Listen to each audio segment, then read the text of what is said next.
जय श्री कृष्णा। कैसे हैं आप लोग फ्रेंड्स। आज की चर्चा बहुत ही महत्वपूर्ण विषय पर होने जा रही है। अष्टम भाव अचानक धन के भाव में बैठा हुआ केतु आपके लिए कुछ अपने प्रभावों को बहुत ही तीव्रता से प्रभावित करने जा रहा है।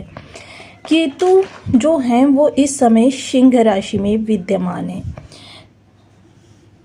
सिंह राशि में विद्यमान होने के कारण, क्योंकि सिंह राशि आपके अष्टम भाव में होती है, अब ये अष्टम भाव में है तो जाहिर सी बात है कि यहाँ से संबंधित जो भी आपके प्रभाव होंगे अचानक का कारकत्वलीय होंगे। वहीं केतु भी यदि देखा जाए तो केतु के प्रभाव भी अचानक हैं। 2026 में केतु जो कि सिंह राशि में स्थित है, आधिकारिक और कार्मिक, मघा नक्षत्र में गोचर 5 दिसंबर तक ये उसी स्थान पर विराजमान रहेगा।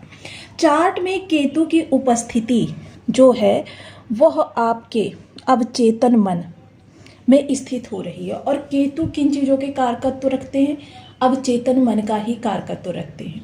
जहाँ राहु को आपके सांसारिक कार्यों के लिए महत्वपूर्ण माना जाता है, वहीं केतु को आपके अवचेतन मन, आपके आत्मा का स्वरूप, पिछले जन्म के ऋण और जीवन के उन क्षेत्रों को प्रकट करता है जहां आपकी कार्मिक विरक्ति और आध्यात्मिक वैराग्य मुक्ति प्राप्त होना तय है। देखिए, केतु के जो कारकत्व होते हैं, आध्यात्मिक वैराग्य, पूर्व जन्म का बोझ, छिपी हुई ताकतें, मानसिक उथल पुथल, आध्यात्मिक झुकाव और रहस्यमयी अनुभव, ये सारी चीज़ें आपके लिए महत्वपूर्ण रहेंगी इस दौरान। क्योंकि मोस्टली अगर हम अष्टम भाव को देखें तो इसे जहाँ आपके परेशानियों का भाव कहा जाता है, क्योंकि 6, 8, 12 जो होते हैं वो आपकी उन भावों को प्रदर्शित करते हैं जहाँ से आपके जीवन में समस्याएं आती हैं। छठे भाव को यदि देखा जाए, रोग, रिपु, ऋण, आपके प्रतिद्वंदी इस भाव से संबंध, इस भाव की ताकत के अनुसार आपके जीवन में को प्रभावित करते हैं।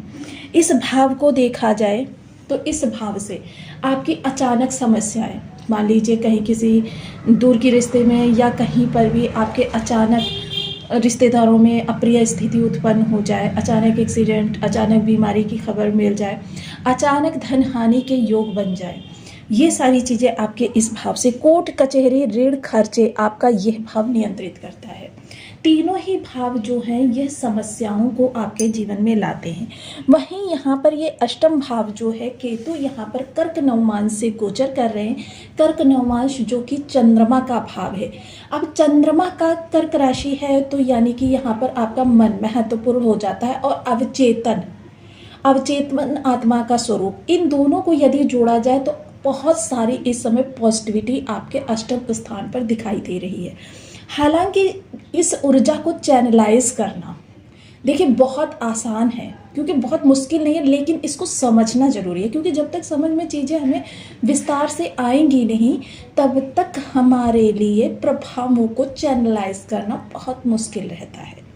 क्योंकि यह ऊर्जा इस समय आपके अवचेतन मन को प्रभावित कर रही है। अवचेतन मन वह स्थान होता है शरीर का कि हर आपकी अच्छी या बुरी स्थिति सबसे पहले अगर किसी स्थान पर आती है तो वो अवचेतन मन में आती है।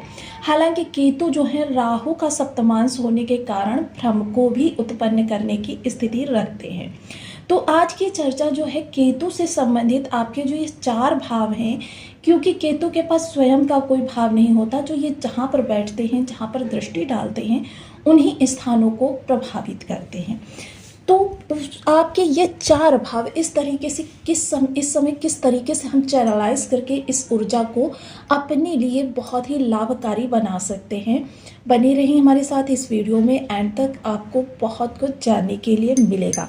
वीडियो बहुत ज्ञानवर्धक होने वाला है। यदि आपके लग्न में कुंडली के प्रथम भाव में 10 नंबर बना हुआ है तो ये राशिफल आपके लिए।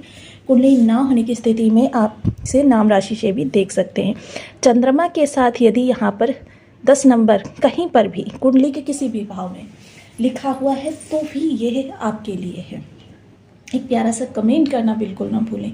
कमेंट से हमें बहुत मोटिवेशन मिलता है, हौसला मिलता है, और ये पता चलता है कि आप और क्या जानना चाहते हैं। यह चैनलाइज ऊर्जा जो है देखिए, हालांकि यदि देखा जाए तो एक तरीके से ये ग्रहण योग भी बनता है। केतु और चंद्रमा का एक दूसरे से संबंध बनाना ग्रहण योग भी बनता है। और देखिए, मैं अपने वीडियोस के माध्यम से आप लोगों तक ये बात कई प्रकार बार पहुंचा चुकी हूँ कि दुर्योग को, हमारे जीवन को प्रभावित करने के लिए हमें कोई प्रयास नहीं करना पड़ता, वो अपने आप ही चले आते हैं। लेकिन अगर हमें राजयोग का प्रभाव चाहिए या हमको किसी भी प्रकार से अपने जीवन में सकारात्मकता चाहिए, देखिए, बेरोजगार होने के लिए कोई प्रयास ही नहीं करना, लेकिन रोजगार बनाने के लिए, रोजगार बढ़ाने के लिए हमको प्रयास पर प्रयास करने होते हैं। सेम वही चीज़ है कि हमको अपने रोजगार संबंधी चीज़ों में, परिवार संबंधी चीज़ों में, स्वास्थ्य संबंधी चीज़ों में सकारात्मकता चाहिए, वो भी सामान्य स्तर से बहुत ज़्यादा बढ़ी हुई। तो हमको इन ऊर्जा को चैनलाइज करना बहुत आवश्यक है। तो देखिए, केतु या जो अष्टम स्थान पर बैठे हैं, ये आपके इस समय अवचेतन मन को बहुत ज़्यादा प्रभावित कर रहे हैं। इसे एक तरीके से कह सकते हैं कि आपको इल्यूशन पावर आपके अंदर बढ़ती हुई इस दौरान दिखाई देगी, क्योंकि मन मस्तिष्क इस समय, आप स्वयं देख रहे होंगे कि इस समय आपके अंदर जो है बहुत बड़ा अंतर्द्वंद चलता रहता है, जिसे हम मानसिक उथल पुथल भी कहते हैं। आप हर समय एक किसी उधेड़ बुन में लगे रहते हैं, चाहे वो कैरियर संबंधी हो, चाहे आपके स्वास्थ्य संबंधी हो। इस समय कैरियर में भी एक बहुत बड़ा पड़ाव आपके आता हुआ दिखाई दे रहा है। आपको कैरियर में अस्थिरता देखने में आ रही है। अब जैसे हमने टाइटल दिया हुआ है मकर राशि 23 मई, केतु जर जुरु जमीन पर आकस्मिक प्रभाव। आकस्मिक भाव है, आकस्मिक ग्रह बैठा हुआ है, अर्थात यहाँ से, क्योंकि ये अवचेतन मन को प्रभावित कर रहे हो, तो आपकी सारी चीज़ें जो हैं इसी जगह से चैनलाइज होगी। अब वहीं जहाँ राहु को जुनून, केतु को विरक्ति माना जाता है, तो मोस्टली एक चीज़ और है कि इस समय आपका मन जो है या तो आध्यात्मिक साधना में बहुत ज़्यादा लगता हुआ दिखाई देगा, या फिर आपको आध्यात्म से विरक्ति होती हुई दिखाई देगी, क्योंकि परिस्थितियाँ जो आपके सामने इस समय है काफ़ी ज़्यादा निगेटिव रूप लिए हुए हैं। और ये निगेटिव रूप वाली परिस्थितियाँ आपको इस समय काफ़ी ज़्यादा मानसिक उथल पुथल का कारण बना रही है। लेकिन यदि इसी मन को हम शांत कर लें, इसी मन को शांत करके और उसके आधार पर जब हम अपनी स्थितियों का अवलोकन करेंगे, तो जाहिर सी बात है हमारे लिए मार्ग, कई सारे मार्ग प्रभावित होते हुए देखे जाएंगे। यानी कि हमारे सामने हर समस्या का सॉल्यूशन उपस्थित होगा, क्योंकि केतु समाधान भी है। राहु समस्या है, लेकिन केतु जो है वो समाधान है। अब यह समाधान आपका इस समय आपके ऑकल्ट को प्रभावित कर रहा है। रहस्यमयी आपको इस समय अनुभव होते हुए देखे जाएंगे।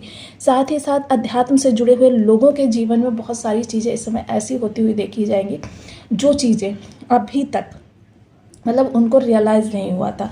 काफ़ी सारे स्वप्न के माध्यम से उनके सामने संकेत आएंगे, जिसकी वजह से वो अपने सांसारिक जीवन को बहुत आगे बढ़ाकर ले जा सकते हैं।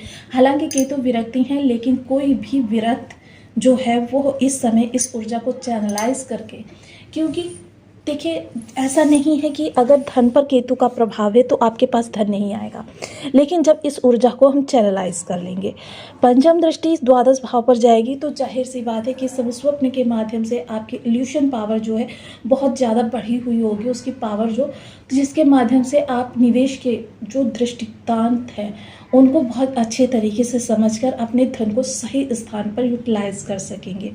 उसके अतिरिक्त विदेश से संबंधित कार्य, इस समय जो आपकी अंतर आत्मा कह रही है, वही चीज़ें आपके लिए सही सिद्ध होती हुई दिखाई देंगी 70-80% तक। और आपका जीवन जो है आगामी समय काफ़ी आपके लिए राहत भरा रहने वाला है, क्योंकि अगर आपने अंतर मन को सुना, क्योंकि आप मकर राशि के जातक हैं, आध्यात्मिक से ओतप्रोत हैं, तो आपके जीवन में आध्यात्म, नीति, नियम बहुत महत्वपूर्ण रखते हैं। वाणी आपकी सत्य संभाषण करती है, लेकिन इसी वाणी को यदि आपने असत्यता में जोड़ दिया तो फिर यह आपके लिए पूरा समयकाल निगेटिविटी से भरा रहेगा 5 दिसंबर तक। इस चीज़ का ध्यान रखिए। हालांकि जैसे ही कर्क नवमांश को छोड़ेंगे केतु, वैसे ही आपके लिए मिथुन का नवमांश चालू हो जाएगा, और मिथुन के नवमांश में ये सभी ग्रह बहुत अच्छा रिजल्ट करेंगे। जो भी ये निगेटिव प्लैनेट है मई ग्रह है। और लेकिन वाणी का संभाषण जो है आपका सत्य ही होना चाहिए। बेशक आप बिजनेसमैन हैं, लेकिन आपकी वाणी सत्यवादी होनी चाहिए। दूसरी चीज़ क्या रहेगी कि इस दौरान खान पान बेहद सात्विक रखें। बच्चे का यदि सेवन करते हैं तो उसका पूर्णतः त्याज्य कर दें। इसके अलावा कुटुंबियों से देखिए, एक चीज़ का ध्यान रखिएगा, बहुत अधिक अंधविश्वास इस समय आपके लिए घातक रहेगा। विश्वास करें, सहयोग करें, सारी चीज़ें आपके लिए बेटर रहेंगी, लेकिन अंधविश्वास इस दौरान बिल्कुल भी ना करें। वहीं नवम दृष्टि जो रहेगी वो आपके घर पर रहेगी। तो घर पर देखिए, इस समय कुछ आपके सामने ऐसी सिचुएशंस आ सकती हैं जिसकी वजह से आपको परिवार के लोगों से या परिवार से विरक्ति ही उत्पन्न हो जाए। हालांकि ये चीज़ जो होगी वो यदि आध्यात्मिक दृष्टिकोण से कहा जाए तो बहुत अच्छी होगी। थोड़ा सा इस समय परिवार से आपकी दूरी भी बनती हुई देखी जाएगी। भावनात्मक सपोर्ट थोड़ा सा आपका कम रहेगा परिवार की तरफ से, जिसकी वजह से भी आप काफ़ी ज़्यादा स्वयं को मतलब परेशान महसूस कर सकते हैं। तो ये सारी चीज़ें जो इस दौरान आपके साथ होंगी, यह शुरुआत होगी आपके नए जीवन की। क्योंकि आप आध्यात्मिक रूप से, क्योंकि मैं कैरियर की स्थिति में बता चुकी हूँ कि इस समय कैरियर की स्थिति में आपके काफ़ी ज़्यादा उतार चढ़ाव आ रहे हैं।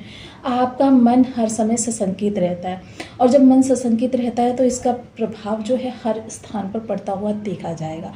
इसको यदि हम मेडिटेशन से या किसी भी तरीके से संयत कर सकते हैं, ध्यान है, मेडिटेशन है, या फिर अपने आप को एकाग्र चित्त रखने की या किसी स्किल्स को सीखने की प्रवृत्ति आपके अंदर है, तो फिर यह समय आपके लिए बहुत अच्छे तरीके से चैनलाइज हो सकता है। क्योंकि जितना ज़्यादा यहाँ पर केतु आपके लिए अच्छा रिजल्ट करेंगे, अचानक धन लाभ के अवसर उतने ही ज़्यादा जागृत होते हुए दिखाई देंगे। अब केतु को और ज़्यादा यदि अच्छा करना है तो देखिए, इसके लिए कुछ विशेष उपाय किए जा सकते हैं। बीज मंत्र का जप किया जा सकता है, ओम केम केतवे नमः। इसके अलावा आध्यात्म को और ज़्यादा पुश किया जा सकता है। जितना ज़्यादा आप अध्यात्म को पुश करेंगे, अब देखिए मोस्टली ये ग्रह हैं, ये आपके अंदर भी बाहर सब कुछ जानते हैं। तो इस समय दिखावा तो आपके लिए बिल्कुल नहीं होना चाहिए। जो कुछ होना चाहिए आंतरिक रूप से होना चाहिए, मानसिक उपचार होना चाहिए। और ये मानसिक उपचार